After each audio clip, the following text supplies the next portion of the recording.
Hello dear student, previous class में Gauss law को derive किया था, गॉस लॉ का प्रूफ भी दिया था, सॉलिड एंगल के बारे में भी ब्रीफ आइडिया दिया था कि किसी भी क्लोज पिक्चर के लिए 3D पिक्चर में ही सॉलिड एंगल डिफाइंड होगा, तो किसी भी क्लोज पिक्चर के लिए सॉलिड एंगल की वैल्यू 4 पाई होती है। Solid angle means projected area over square of the distance और रेडियस, मेजर करते हैं स्टार रेडियन में।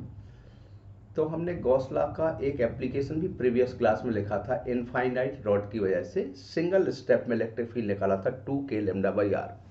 आज भी हम एक और एप्लीकेशन दे रहे हैं, electric field intensity due to the conducting solid sphere and non conducting solid sphere.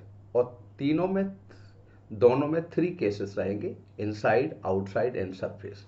ठीक है, तो सबसे पहले हम इलेक्ट्रिक फील्ड इंटेंसिटी निकाल रहे हैं ड्यू टू द, देखो ये एप्लीकेशन लिख रहे हैं, इलेक्ट्रिक फील्ड इंटेंसिटी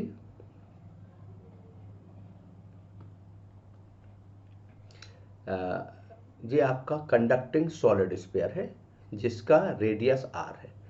इस सॉलिड कंडक्टिंग स्फीयर के सरफेस पर पूरा चार्ज होगा। अब आउटसाइड पॉइंट पर हमने स्मॉल r रेडियस का एक गॉसियन सरफेस मान लिया, ये गॉसियन सरफेस, और इस गॉसियन सरफेस की वजह से, ये गॉसियन सरफेस है, इस गॉसियन सरफेस की वजह से यहाँ पर electric field intensity find out करना। तो हमने यहाँ पे एक गॉसियन सरफेस माना, दिख रहा है आपका। इस गॉसियन सरफेस का इस एलिमेंट्री पोर्शन का एरिया ds है। आपको पता है यहाँ पर पूरा चार्ज है, चार्ज सेंटर पे कंसीडर करते हैं। तो इलेक्ट्रिक फील्ड कहाँ पे देखेंगे, इलेक्ट्रिक फील्ड आउटवर्ड होगा।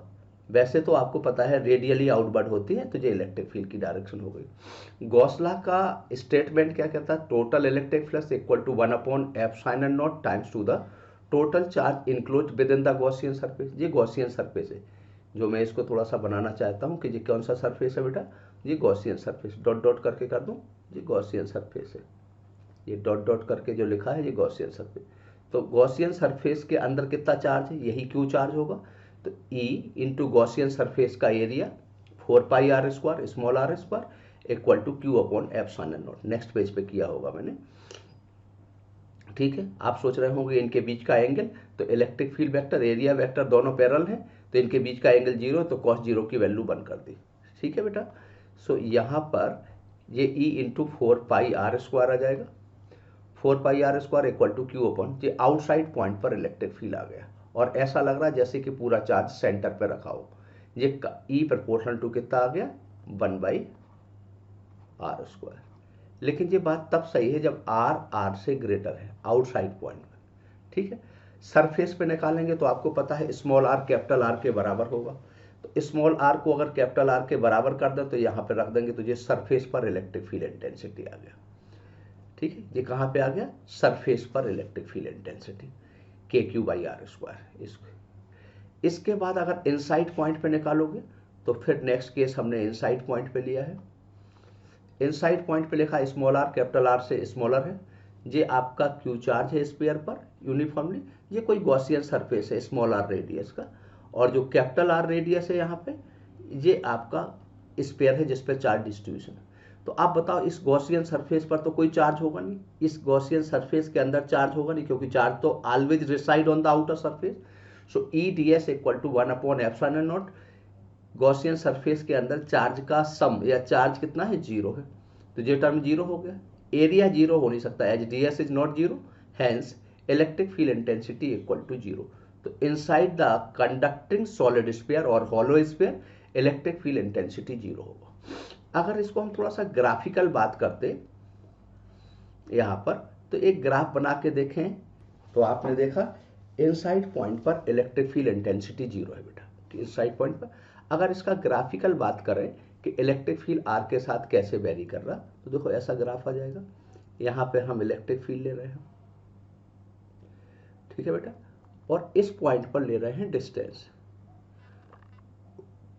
आपको पता है सरफेस पर इलेक्ट्रिक फील्ड कितना है,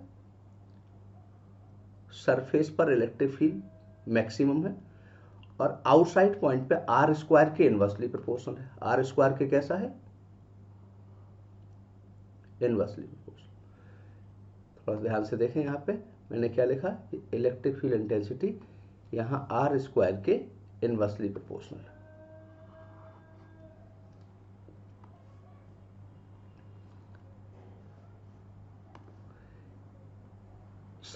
अनसाइड पॉइंट पे इलेक्ट्रिक फील्ड 0 था, आप देख चुके हैं।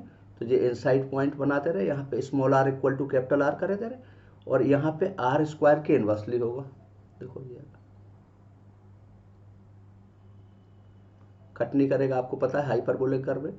यहाँ पर इलेक्ट्रिक फील्ड ले लिया हमने, यहाँ पे आर ले लिया, यहाँ पर स्मॉल आर कैपिटल आर के बराबर है। इस पॉइंट पर इलेक्ट्रिक फील्ड जो आ रहा वो आर स्क्वायर के इनवर्सली आ रहा। आउटसाइड पॉइंट पे इलेक्ट्रिक फील्ड जो आ रहा, आउटसाइड पॉइंट पे वो स्मॉल आर स्क्वायर के इनवर्सली आ रहा। और इनसाइड पॉइंट पर कंडक्टिंग सॉलिड स्फीयर या हॉलो स्फीयर के इनसाइड पॉइंट पर इलेक्ट्रिक फील्ड 0 होता। क्यों? इसका मतलब गॉसियन सरफेस के अंदर चार्ज नहीं होता। फिर इसके बाद हमने नेक्स्ट देखा बेटा नॉन कंडक्टिंग सॉलिड स्फीयर। तो मैंने केवल इनसाइड पॉइंट पर ड्राइव किया, आउटसाइड पे क्यों ड्राइव नहीं किया? क्योंकि आउटसाइड और सरफेस की कंडीशन सेम रहती। तो देखो जी, हमने एक कंडक्टिंग स्फीयर ले लिया जिसकी रेडियस आर है, इस पर क्यू चार्ज यूनिफॉर्मली डिस्ट्रीब्यूटेड है ओवर द वॉल्यूम, पूरे स्फीयर पर, क्योंकि नॉन कंडक्टिंग है तो ये चार्ज यूनिफॉर्मली डिस्ट्रीब्यूट। ये हमने स्मॉल आर रेडियस का एक गॉसियन सरफेस ले लिया, आपको दिख रहा होगा, जिसकी ये स्मॉल आर रेडियस, मैं इसको रेड करे दे रहा हूँ। तो ये स्मॉल आर रेडियस का एक गॉसियन सरफेस ले लिया। ये क्या है हमारा गॉसियन सरफेस, जो मैंने रेड करता हूँ, ये आपका गॉसियन सरफेस, ये गॉसियन सरफेस हमारा। अब आपका बताओ, इस गॉसियन सरफेस पे निकालना, तो पूरे स्फीयर पे चार्ज क्यों है? चार्ज चूंकि यूनिफॉर्मली डिस्ट्रीब्यूटेड है, तो आपको ये पता चल गया कि चार्ज का डिस्ट्रीब्यूशन वॉल्यूमेट्रिक हो गया, ये तो पता चल गया। तो फिर इस गॉसियन सरफेस पे चार्ज क्या होगा, मैंने डायरेक्ट लिख दिया, वो आपको समझ में आ जाएगा, चूंकि बहुत बड़ी कैलकुलेशन नहीं करी। तो ये आपका गॉसियन सरफेस, तो गॉस लॉ का स्टेटमेंट लिखा, ई गॉसियन सरफेस का एरिया हो गया 4πr² 1/ε0। पूरे स्फीयर पे चार्ज क्यू है, तो चार्ज पर यूनिट वॉल्यूम कितना होगा, Q/4/3πr³ into volume of the Gaussian surface, यहाँ गॉसियन सरफेस के वॉल्यूम से मल्टीप्लाइड कर दिया। यानी हमने इनसाइड पॉइंट पे जो चार्ज निकाला वो आपकी वैल्यू रख दी। वो अभी भी समझ में नहीं आ रहा हो तो वो नेक्स्ट पेज पे करके दिखा दूँ, मेरे समझ से तो समझ में आ गया होगा, क्योंकि इसमें बहुत बड़ा काम नहीं किया हमने। क्या किया, आपको पता है कि चार्ज का डिस्ट्रीब्यूशन वॉल्यूमेट्रिक होगा, तो मैंने यहाँ पे केवल इतना सा लिखा था क्या लिखा था, रो निकाला पहले। यहाँ पे क्या निकाला, रो का फॉर्मूला निकाला था Q/4/3πr³, ये वॉल्यूम चार्ज डेंसिटी कहलाता है। और उस गॉसियन सरफेस पे करोगे तो रो इंटू गॉसियन सरफेस का वॉल्यूम करोगे तो 4/3r³। बस यहाँ किया था तो ये वैल्यू आ गई, यहाँ KQ/r³ आ गया। सरफेस पे मैं नहीं निकाल रहा हूँ, आउटसाइड पे नहीं निकाल रहा हूँ, क्योंकि एज इट इज रहेगा जैसा कंडक्टिंग स्फीयर का। अब इसका थोड़ा सा मैं ग्राफिकल बात और कर लेना चाहिए। 10 मिनट की क्लास में डाल रहा हूँ बेटा, 10 और 20 मिनट की, इतना तो देख सकते हैं, कम से कम इतनी चीज़ों को तो देखना चाहिए, ठीक है बेटा।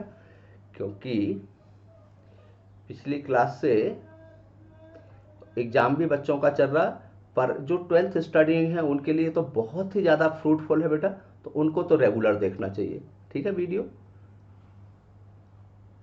तो आप लोग थोड़ा सा इस पे सीरियसली देखें, और अगर रेगुलरिटी से है, एक कहीं कोई लिंक आपका नहीं टूट रहा, तो आपको ज़्यादा अच्छे से समझ में आएगा। ये इलेक्ट्रिक फील्ड है बेटा, इलेक्ट्रिक फील्ड ले लिया ये, और ये डिस्टेंस आर ले लिया। ये जो बात कर रहे हैं, ये हम किसकी बात कर रहे हैं, नॉन कंडक्टिंग सॉलिड स्फीयर की बात कर रहे हैं। किसकी बात कर रहे हैं, नॉन कंडक्टिंग सॉलिड स्फीयर। यहाँ पे इलेक्ट्रिक फील्ड आर के साथ लीनियरली वेरी कर रहा, आपने देखा था अभी, सरफेस तक। सरफेस पर इलेक्ट्रिक फील्ड मैक्सिमम होगा, इसके बाद r² के इनवर्सली प्रोपोर्शनल होगा।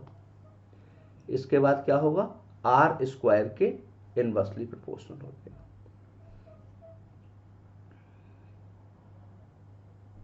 ये ग्राफ आ जाएगा। ठीक है, ये इलेक्ट्रिक फील्ड ले लिया हमने यहाँ पे, और ये इलेक्ट्रिक फील्ड ले लिया।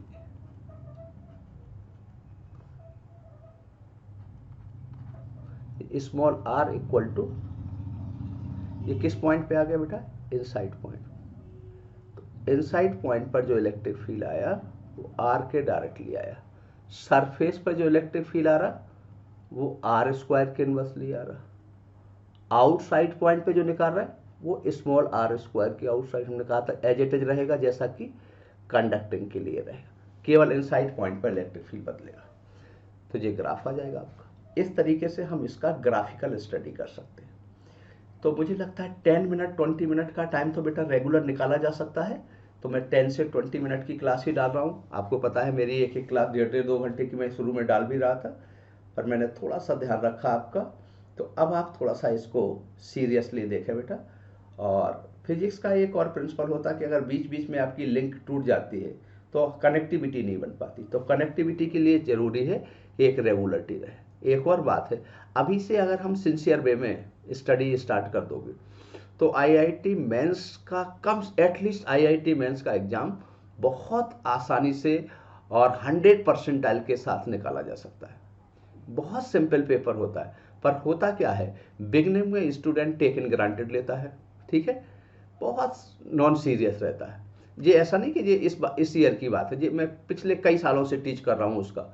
और जैसे ही एग्ज़ाम का टाइम पास में आता है फिर वो एक अनड्यू प्रेशर लेता है, और कई बार तो ऐसा हो जाता है कि स्कैटर्ड हो जाता है, ठीक है। तो एक टीचर का चूंकि इतने साल का एक्सपीरियंस है तो उसको ध्यान में रखते हुए उसकी बात को ज़रूर सुने और अभी से सिंसियरली स्टडी स्टार्ट कर दें। Thank you very much.